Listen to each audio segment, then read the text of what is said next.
About things that we get tired of people saying to us once they find out that we are dealing with infertility. The first one that I can think of is just relax. You know, relaxing is hard in general, but then when you're thinking about, you know, having to time things perfectly, and that's not easy. And then especially with my job, relaxing for me is never really like regular people relaxing. I'm always like there, and normal people relaxation is like down there. So yeah, I hate that one. Yeah, so why aren't you pregnant yet? Or, you know, why is it taking so long? Or you should be pregnant by now, or stuff like that. Like, it really irritates me. You know, I mean, it's also frustrating, you know, that we're not pregnant, but it gets even more frustrating when you hear loved ones who say, "Oh, well, you must not want to have children," or so on and so forth, and it just really kind of, I don't know, gets under my skin a lot. So another one that I really hate when people say it, and I know they're generally, all of these things that people say are usually coming out, they're trying to say things, they're trying to be nice, they're trying to be comforting, but in reality it's doing none of that. But one of the worst ones that I hate is that, well, maybe you're just not meant to be parents, or maybe God is just saving you from something that you would have to deal with later on in life. So, I don't know, I just always hate that one, because people always, that's one of the main ones people always tell me. Just to piggyback off that, you know, you really want to have a child, and you do have people who constantly say, well, you know, there's other things in life to do, or you know, God just doesn't, you know, expect you to have a child, or, you know, so that's very disheartening, especially when you want a child so badly. Why don't you just adopt? Have you looked into adopting? Why don't you just go foster kids or something? And, you know, we have talked about adopting if this doesn't work out eventually, but I'm one of those people, I mean, I would love a child no matter what, but I want to do everything in my power to have my own biological child first. Yeah. Why are you spending all that money on fertility treatments when you could be putting that towards adopting a child? Because it's just really, really annoying, because it's not like we're sitting here spending tens and thousands of dollars on fertility treatments. Our fertility treatments aren't that much. I mean, they're expensive, but they're not as much as it would be to go into the whole process of adopting a child. I don't. And if we had that type of money, we would just do other treatments, or, you know, we would actually, what is it? IVF. If we had that money, we would be doing IVF right now, rather than to adopt a child. And I would be I mean, not that I wouldn't adopt a child. It's just the fact that I would like to have our child. Yeah, we want to exhaust all of our efforts and everything that we can do first before we move into that route. Because, like the doctor says, there's nothing wrong with him, there's nothing wrong with me. So, but honestly, I really do think there is something off in my body, and they just ain't found it, because, like, with women's issues, doctors don't really seem to really investigate fully. They just kind of brush it off and just say, oh, it's unexplained.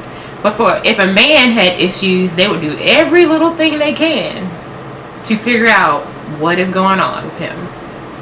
Or they say, you're lucky that you don't have kids right now. You're lucky that you can just spend time with your husband, and it can just be y'all. It can just be y'all for all this time. You get to really know him. I think I know Jason enough by now. We're good. We're good. Eternity later. Okay, that's fine.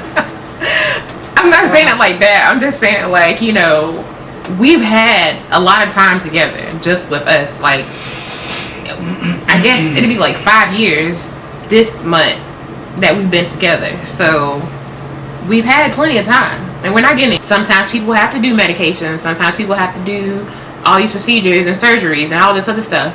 And they do it because they really want this. They're not doing it just out of vanity. They're not doing it just because, you know, they feel like, oh my gosh, it's so cool. Some people might do that. Like, if you got enough money, just do IVF, go straight on to it and have twins and triplets or whatever.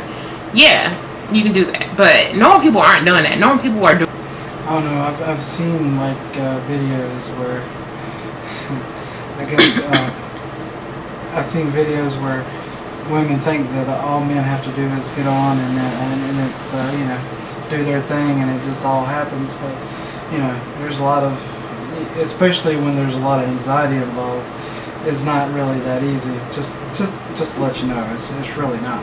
Yeah. Not as easy as you might think it is.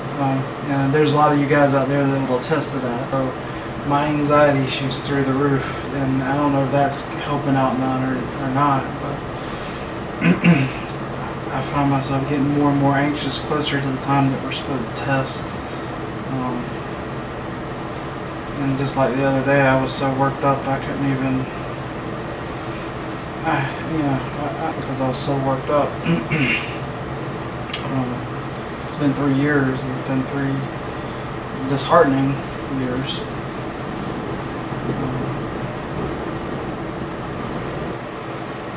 Another thing I hate is when people are like, and this is one of the first questions people asked me when I did say that we were dealing with this. It was like, is it your fault or his fault?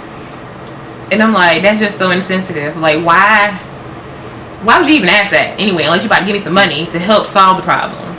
I can see that happening, but you're not trying to do nothing. You're not trying to help nothing. That's not helpful. Please don't say that to your friends. Don't ask them whose fault is it, who is the problem. You know, are your eggs good? Is this sperm good? Is everything swimming good? Don't ask that. Just be supportive of your friends. Understand that they're going through something that is very stressful and causes lots of pain and emotions, and it makes them feel like you're not a whole person anymore, because you sit there and struggle and you think all the time. You like, am I like a real woman?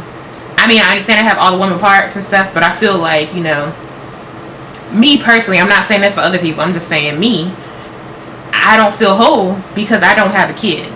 Love your friends, you know, understand that this is not easy for them, and if they start staying away from you at times, understand that it's not because they don't love you or they don't care about your friendships. It's just because it's for their own sanity.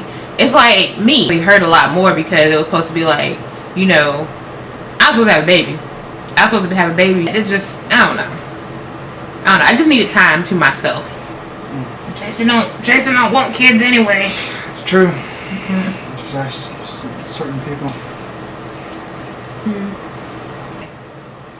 That is all, guys. So we're gonna make a few more videos after this, but this is all for this one, and Jason will be back more often, you know, and to give his advanced perspective on infertility and what they go through.